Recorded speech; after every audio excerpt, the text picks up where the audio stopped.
So as a freelancer, you have to be known for something. The idea behind how important it is for freelancer is it helps you define who you are.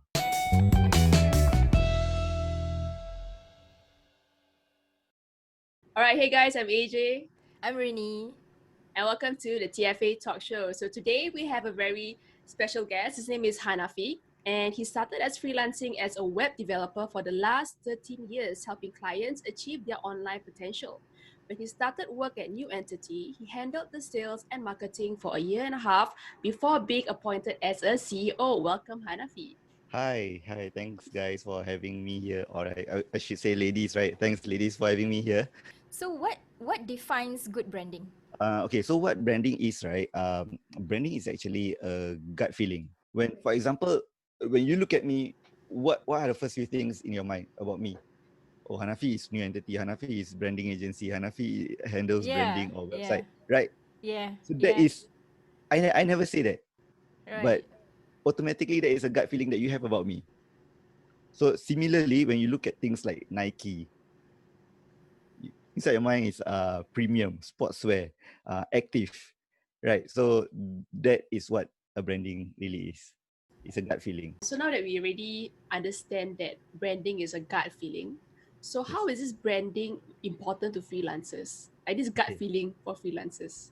So as a freelancer, you have to be known for something. The idea behind how important it is for freelancer is it helps you define who you are, so that it's easier for you to sell to people.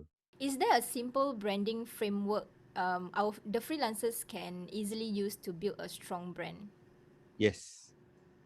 Yes. So if you guys want, you guys can actually go to New Entity's website. So it's all the way down below. There's this page called process. Mm. Right. So under process, when you click there, you should be able to see this thing called NBX, the New Entity Brand Experience. When you take a look at this whole thing, this might be very complicated. You might feel that it's very complicated, but if you can take one thing at a time, I would recommend you doing on the right side is this thing called strategy. On the strategy side, there's this thing called attributes. I would recommend anybody who's interested in doing their own personal brand to at least do their brand attribute exercise first. Right. Okay. Yeah. And how do we do that branding attributes exercise?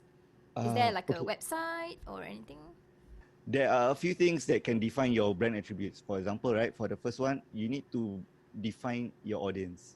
The second one should be what your audience see you as.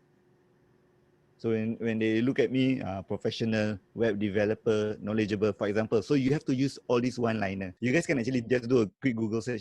Most of the exercises online on brand attributes has this. They are always using one word. You can use like multiple words if it's a bit tight to use one word. Okay, but for us at Unity, we segment it.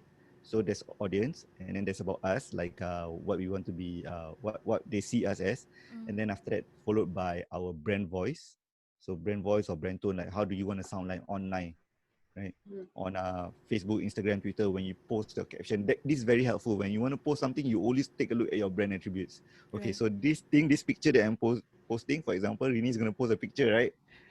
This post is going to speak out to this audience or entrepreneurs. Let's say you want to take pictures at events, right? This picture is going to speak out to entrepreneurs. I make sure there's a lot of people inside this picture. There's this one guy who's a speaker, maybe Jit Puru, right? Right, maybe Jit is there speaking, and then you can post a caption. When you post the caption, was humbled to be at Jit's event. So naturally, when you look at that picture, right, when people read the caption, even if it's on LinkedIn, they know, okay, Rini is a very good photographer. Mm. That goes inside their mind. That is the Right. brand. That is the gut feeling that you want your audience to have. The last thing is actually your X factor. What makes you different? And then you try to put one words also, like word by word. When you have like a lot of different words, right? What you want to do is take only three from the whole silo. Take only three, and then out of the three, let's say you have 20 words, right? You have to this is very hard. This is the very hard part about the exercise.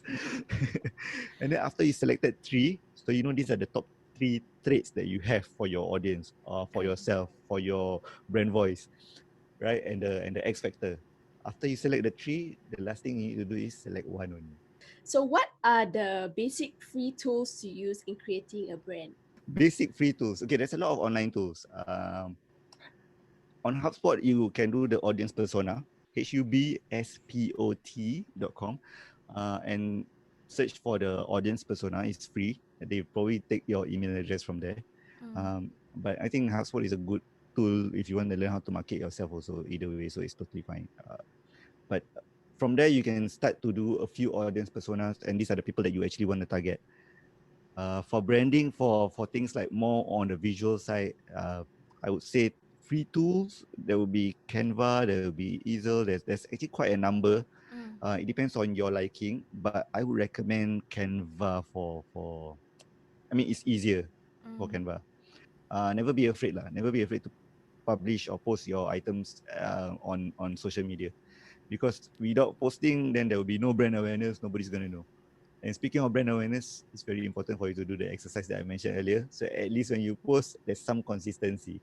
Okay, so maybe just to break it down on simpler terms, okay, is it right to say that for freelancers, if you want to start out as a freelancer, you have to already come in with like a CEO mindset, like you have to do things properly? Yes. So even when I joined you, before I joined New Entity, right, I already had the mindset. I think mainly because I've built it over the years when I was running it as a freelancer. You need to be accountable for what you're doing. You need to be responsible. Okay, if you're supposed to do this, you're supposed to do it. If you have a client that you need to take care of, you better take care of your client. Yes. Yeah. Yeah. If you don't hold yourself accountable, there's nobody else, especially as a freelancer. I know how being a freelancer can be lonely. Yes. But for me, I like it. Yeah. I like to be alone in my room and nobody disturbs me. And then that's where I learn the most. Yes. Yeah. But I mean, it varies from people to people. If you're the kind who enjoys company, then go out, go and meet other freelancers. Go for corporate events and then start to introduce yourself. You might land a job or two over there also, Yep, but you true. might also get a new connection over there. Okay, so Hanafi, how before we let you go, all right, how can our viewers and listeners connect with you? Okay, you guys can connect with me on LinkedIn, Facebook, Instagram, under the same name, Hanafi Muhammad Sam, HANAFI, Muhammad MOHD, Sam SAM. Okay, very nice. Okay, so thank you so much, Hanafi, to be on board. We wish New Entity all the best, and we hope to see you soon as well. For those of Thank you you for who are having me. listening and you enjoy our content, do follow us. Do follow us on Spotify, YouTube, Instagram, Telegram at the Freelancers Academy.